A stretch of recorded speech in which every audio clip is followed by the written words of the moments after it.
memang keutamaan mereka ialah penyatuan Melayu, dan penyatuan Melayu tu dari perspektif bukanlah sangat yang niat untuk melihat Melayu ini aman damai. Sebenarnya lebih kepada strategi bahawa kalau Melayu itu semua disatukan di bawah satu payung, maka oleh kerana pengundi Melayu adalah majoriti di negara ini, maka akan menang kursi banyak dan maka boleh berkuasa dengan mudah kan. Jadi pengundi-pengundi Tegak UMNO selalunya mengambil pandangan itu. Dia ada romanticism zaman-zaman tidak ada pembangkang dahulu, yang mana masuk saja UMNO memang insya-Allah kalau kena cara maka akan jadi menteri lah kan. Realitinya mungkin agak berbeza lah, kerana segmen pengundi Melayu itu telah menjadi lebih rencam. Dia ada banyak kategori kan. Daripada tahun 2008 contohnya, pengundi Melayu bandar yang berpendidikan, kita lah semua ni kan, memang telah menolak UMNO. Maksudnya telah ada satu generasi pengundi Melayu bandar yang menolak UMNO, yang mahu melihat pentadbiran, ketelusan UMNO lah asalnya. Setakat mana Islamnya UMNO, maka tahun 1951 satu kumpulan daripada UMNO keluar buat PAS. Dan sekarang dah 70 tahun dah yang itu ada. Jadi itu satu lagi kumpulan kan. Jadi yang tinggal mungkin pengundi atas pagar ataupun bekas pengundi UMNO yang masih lagi ada romanticism, yang tak tegar kepada PH ataupun pengundi bandar, yang tak tegar kepada matlamat untuk mendirikan kerajaan Islam seperti visi PAS kan. Jadi yang itu saya ingat hanya tinggal dalam 40% pengundi Melayu kan. Ini dah campur semualah, tegar atas pagar semua kan. Dan kalau mereka berjaya bawa naratif ini dengan sebaik mungkin pun, untuk itu dah highest lah. Not really lah. Highest tu masih ada PAS lah. Kalau you take as a coalition lah kan. Masa PAS dulu 46%. Masa Pakatan Rakyat kan. Tapi 2022 is only about 22-23%. Maksudnya di kalangan pengundi Melayu ni 75%, as you point out, memang tidak. Desi di sini. UMNO perlu menerima hakikat semasa bahawa orang Melayu sudah tidak bersama kita lagi. Itu kata bekas Naib Presiden Datuk Seri Ismail Sabri Yaakob. Katanya dalam satu kenyataan, UMNO perlu bangkit dan keluar dari nostalgia kegemilangan UMNO. Ketika ini, Ahli Parlimen Bera itu mendakwa sokongan orang Melayu terhadap UMNO sekitar 28% sahaja. Pada pagi Jumaat, beliau turut hadir ke Perhimpunan Agung UMNO PAU 2025 di Pusat Dagangan Dunia Kuala Lumpur WTC KL. Menurutnya, beliau bangga melihat Dewan penuh dengan perwakilan yang mengenakan pakaian berwarna merah. Katanya ia memperlihatkan semangat juang yang tinggi oleh setiap ahli UMNO yang hadir. Mengulas ucapan dasar Presiden UMNO Datuk Seri Dr. Ahmad Zahid Hamidi yang menyentuh soal penyatuan, Ismail Sabri menyambut baik penekanan itu dalam usaha memperkukuhkan parti. Kan, itu yang mereka nak buat kan. Dan dengan berbuat begitu, yang 28% seperti yang dikatakan oleh Ismail Sabri itu, orang-orang ini akan kembali, orang Melayu yang mempunyai sentimen kepada UMNO, bukan pengundi UMNO, yang bukan ahli UMNO. Mereka ini adalah orang Melayu yang merasakan UMNO ini adalah satu parti yang menjadi benteng kepada orang Melayu. Tapi tak tahulah kan, zaman sekarang saya rasa tidak. Orang Melayu tak rasa bahawa UMNO ni bercakap mengenai diri mereka lagi dah. Sebab tu mungkin mereka rasakan bahawa UMNO tidak lagi parti yang menjadi pilihan mereka, tapi mungkin parti-parti lain. Okey, so faham tak apa yang Nazrin cerita, apa yang kita punya apa ni? Faham tak faham, aku peduli apa? boleh tangkap tak apa yang tu? Kan? Kau ingat orang UMNO faham ke aku cakap? Di mana dia orang nak faham? Okey, Nazrin, macam ni, serius lagi. Sebab hari tu ada survey menyatakan sentimen orang Melayu UMNO ni 51% dah beralih kepada Perikatan Nasional. Rasa-rasa betul tak? Saya silap lebih kot. Siapa yang saya cerita pasal politik ke apa benda kan, especially orang Melayu ni tak ada mana lah diorang nak bagi sokongan kepada kerajaan PH ni ataupun pada UMNO ke. Itulah kan UMNO ni. Apa yang Rafizi kata betul, sokongan Melayu terhadap PH meningkat tapi sedikit, dan begitu juga UMNO. Kalau kita jumlahkan UMNO barisan dengan PH, sokongan Melayu dia 45% lebih. Masa zaman Tan Sri Muhyiddin ada penyatuan Melayu, okey je, orang Islam semua tak ada masalah, orang bukan Islam pun tak rasa disisir. Begitu juga zaman Ismail Sabri.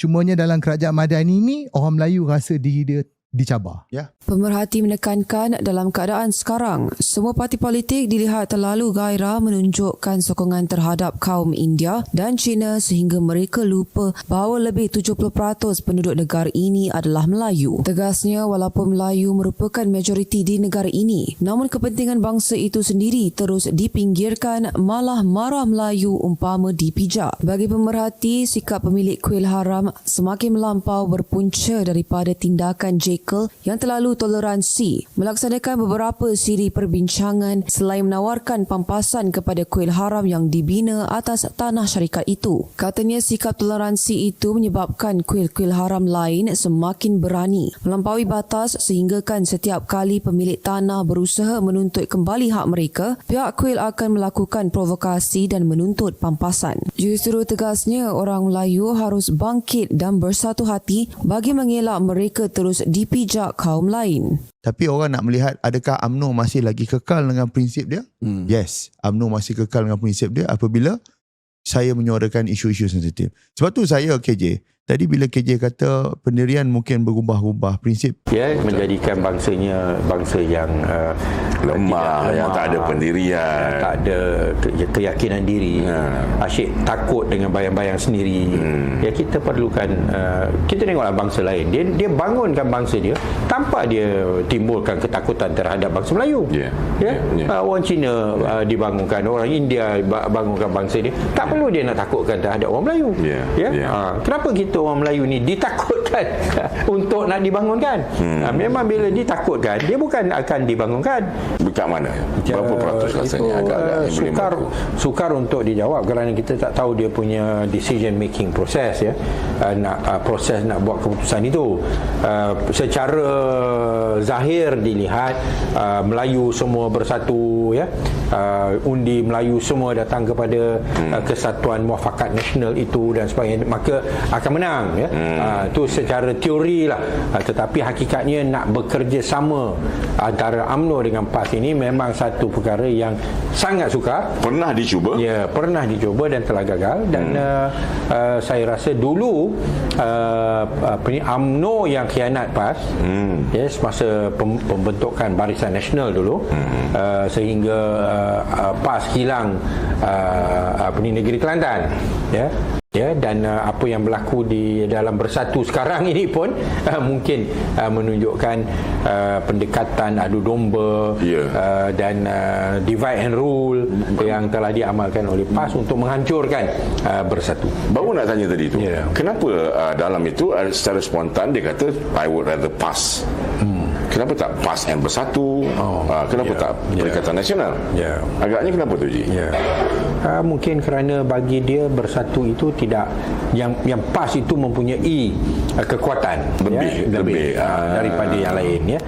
Dan dia punya konsep muafakat nasional, masih ingin diperjuangkan, walaupun pada awalnya bila ianya dilaksanakan PAS yang meninggalkannya, dan memilih untuk bersama dengan. Sebenarnya sokongan Melayu terhadap UMNO meningkat. Undi Melayu, katakan UMNO bekerjasama dengan PAS, katakan lepas UMNO berpecah balik dengan PAS kali kedua, dan dengan 40% kalau berlaku pertembungan dengan PAS contohnya, kan, ataupun lebih teruk 3 penjuru, PAS, PN, kemudian PH, kemudian UMNO, kan, itu tidak akan berjaya memberi jumlah kerusi kemenangan yang seperti zaman-zaman dulu kan. Jadi dari segi sambutan pengundi Melayu, of course kita tak boleh nak buat spekulasi sehingga ada keputusan pilihan raya lah. Tapi melihatkan kepada trend pengundi-pengundi dalam beberapa pilihan raya yang lepas sejak 2008 lah, dikeluarkan oleh pimpinan nasional lah.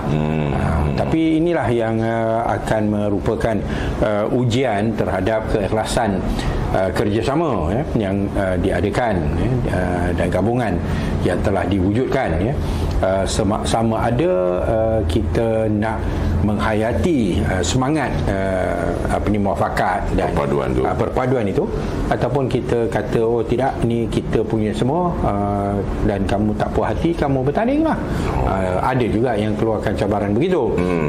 Tu terpulang kalau terpaksa bertanding 3 penjuru, maka terpaksalah kita pun kita nak kalau boleh biarlah kerajaan perpaduan ini berterusan. Melayu, Cina, India, Sabah, Sarawak, Islam, bukan Islam yang Islam ni pun ada yang konservatif, ada yang agak lebih progresif kan, gitu. Itu realiti masyarakat kita kan. Tetapi bila diletakkan katalah PAS memimpin Perikatan Nasional dan dengan sendirinya calon Perdana Menteri katakanlah datang daripada PAS, dasar-dasar PAS itu akan mempengaruhi pemikiran pengundi yang akan menentukan behavior pengundi. Behavior, apa sikap pengundi, nak undi ke tidak PN, ataupun dia ada pilihan, dia boleh undi PH, dia boleh undi BN. Jadi saya nampak mungkin dia tidak begitu appealing. Dia mungkin jadi appealing kepada pengundi-pengundi di negeri-negeri majoriti besar Melayu. Seperti Kelantan. Katalah di Kelantan, di Terengganu, sebahagian Kedah. Tak semua Kedah tu, sebahagian Kedah. Itu mungkin dia appealing lah. Kerana faktor kemajemukan masyarakat tu tak ada. Di situ. Dia memang large Malay majority punya kawasan. Mungkin itu memberi kelebihan kepada PAS. Kerana PAS boleh berkata orang Kelantan, Terengganu boleh, aku ni besok jadi Perdana Menteri. Bila aku jadi Perdana Menteri, Kelantan, Kedah, Terengganu akan dapat lebih banyak manfaat. Contoh. Adalah kekuatan di situ. Tapi macam mana dengan orang di Johor, di Negeri Sembilan, di Kedah, di Selangor, di Kuala Lumpur yang lebih moderate, pengundi-pengundi bukan Melayu. Bagi pengundi bukan Melayu, Lim Kee Siang dia katalah balik, dia kata I told you, green wave, dia kata I told you. Dulu masa saya cakap awak tak percaya. Now the green wave is real. You see?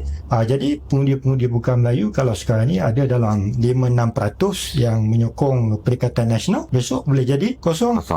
Tetapi penghijrahan orang Melayu ke KL ni dah meningkat 49% kalau tak silap. 48. Tak lama lagi akan jadi 50. Majoriti lah. Sekarang ni plurality paling ramai lah. China pun sangat-sangat kurang. Okey, dari segi pendaftaran pengundi sedikit ke belakang, tapi saya rasa kalau kita bagi tempoh kata kalau you duduk di KL mestilah undi di KL. Saya rasa ramai akan pindah dan tidak lagi undi di Kelantan, di Terengganu dan sebagainya, sebab dia ada something at stake here lah kan. Dan secara realistik, calon-calon pun saya rasa yang akan dapat sokongan daripada parti-parti politik macam PH, BN, semua blok-blok ni, dia akan letak Melayu jugalah. Saya rasa PH